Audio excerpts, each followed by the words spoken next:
Hey everybody, welcome back to another episode of The Agent's Edge. My name is Ryan Polimeni.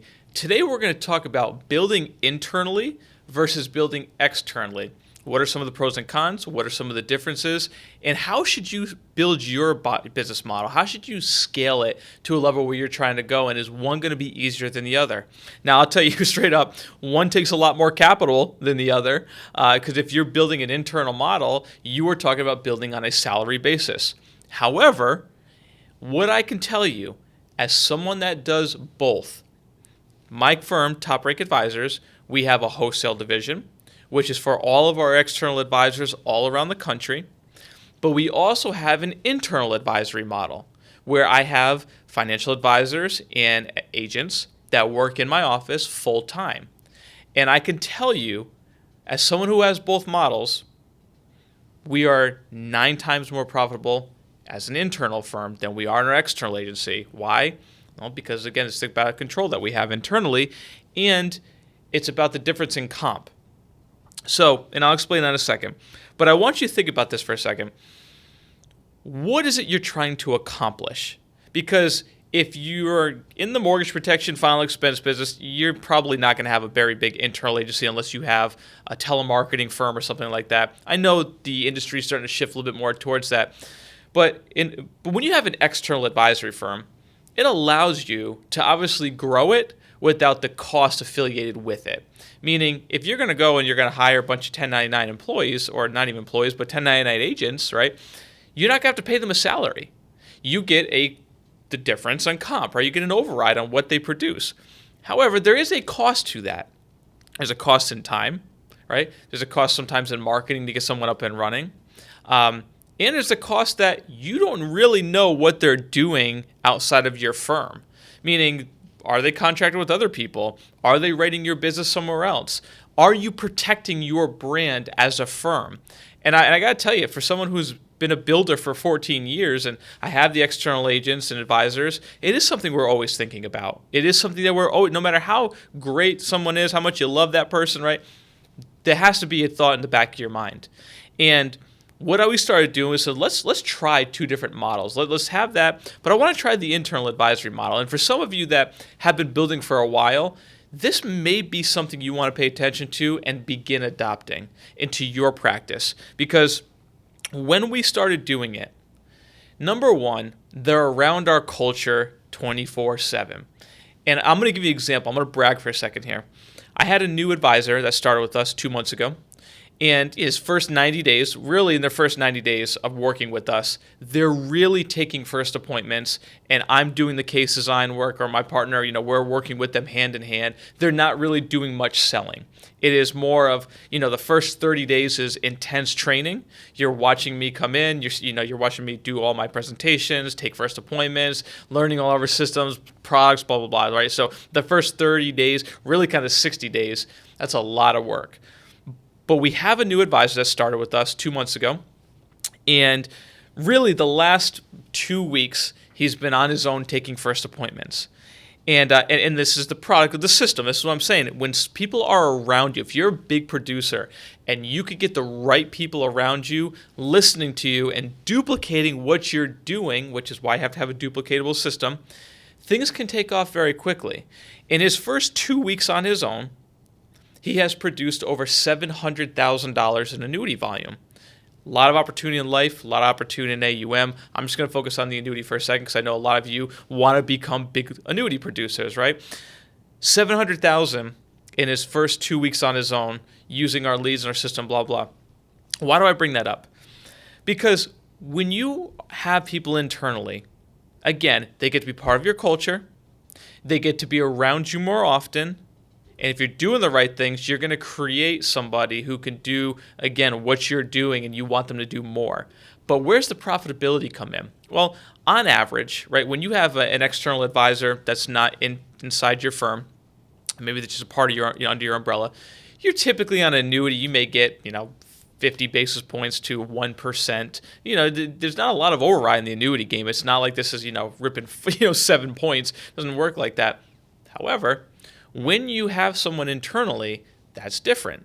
So here's an example. You may be able to get 4 or 5% on an internal advisor sale because you're paying them a salary. So the negotiations have to be up front. So you could say, look, you're going to get 2%. I'm going to give you $30,000 a year, and you're going to get 2% of everything you sell, right? Now you're going, okay, well, how much do you have to make up for, right, in numbers to not only make the salary back, but also doing it in a way where you're profitable and they're making money too. So there's a lot of different ways to set something like that up. You can do it on a drawback. So here's another way. So if you're thinking about, man, I'd love to have an internal advisor. I'd really like to have more of my team and have people close by. We could do agency meetings internally. And trust me, it's a whole different dynamic. I love it. I'm not going to lie. The more we're doing this, the more I'm loving this more and more. But I'll tell you this. Helping someone get off the ground quickly and getting them a paycheck is going to really boost the morale in your agency. I'm seeing it firsthand. I've seen it with a lot of our internal advisors.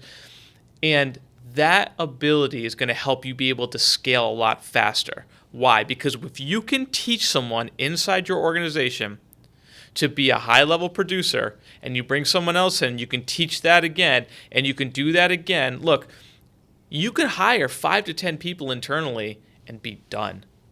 Meaning you could be making enough money internally to be able to not have to be in the field as much anymore. That's a big difference. Whereas if let's say you're getting 3 to 4% in override on an internal advisor, but you're getting 1% override on an external advisor. Think of how much more you have to get out of an external advisor versus an internal. You know, when you do the math, $100 million external agency is about the same as a $25 million internal agency. Let that sink in for a second. $100 million external agency is about the same value, depending on comp, about the same value as a $25 million internal advisory firm. What do you think is easier to do? Now, it takes commitment, it takes capital, and you don't have to do it all up front. But here's what you can do. Let me give you a tip on how to do this in a way where you're not overwhelmed. Number one, start with one. If you have an office, maybe you have a secretary or an admin, that's great. Maybe it's just 2 of you, but start with one other advisor. And if you bring in one advisor, what you can do is put their salary on a drawback, meaning this. Let's say you're paying them $3,000 a month, just make it up a number. And they make an annuity sale, or they make a life sale, or make an AUM sale. What you can do is say, okay, the first $3,000 that you make is mine. After that, you're getting paid your agreed upon comp beyond there. So let's say that they generate $5,000 for the firm. Well, the first $3,000 I'm keeping to make up for their salary. The other $2,000 is going to them. Now, moving forward, any sale that they make, right, they're getting their share, I'm getting my share. So you can do it in a way where they are essentially paying for their own salary. Some of you are going, man, I don't have the budget for $30,000, $40,000. You don't have to have the budget for it. You have to have the budget for about 3 months. Because after that, what you can do is scale it down. So a lot of our advisors are on a scaled basis, meaning internally, for the first 2 months, they're getting X. For the next 2 months, they're getting X amount. For the next 2 months, they're getting X amount. And after about 9 months, they are completely off payroll, 100% on compensation and bonuses. Commission and bonuses, excuse me. So that's a way you could do it. Or you could just pay someone a salary and pretty much take the majority of the comp internally. It's up to you. But I wanted to have this conversation because a lot of you that I've been working with recently have been asking me about the business model that we have. And I'll also tell you this, if you're going to do things more on an internal basis, you have to have the infrastructure to be able to support it. Because there are times where, now you have 2 people going to your admin, right? Versus just you and your admin working together. Can your admin support it? Do you have the support staff to be able to help that person grow when you're not there, right? Because the ultimate goal as a business owner is to not be involved in all the day-to-day activities, right? This is something, too, I want you to focus on. This, as you build your agency, your job is to help you free up your time, because too many of you that I coach and that I've talked to, too many of you focus way too much time on working in your business and not on your business. I want you to hear me here for a second. Those are two very different things. Are you working in your business or are you working on your business? Working in your business is you taking appointments, you being the rainmaker, you generating leads, you running door to door. That's working in your business. You're inside it going at 1,000,000 miles an hour. Too often, we forget to work on our business. Bigger picture thinking, bringing in different divisions, recruiting different people, building your infrastructure better, hiring more people, so on and so forth. Look, that's working on your business. How do you get your business to the next level? You can't do it if all you're doing is running inside. You're only going to be able to get so far. You need good people. You need great people. Don't just hire good people. You need great people to help you get your organization to the next level. That's the same with internal advisors and external advisors. And I'm going to leave you this lastly because I know I've been going on this for a second. I want you to think about this too.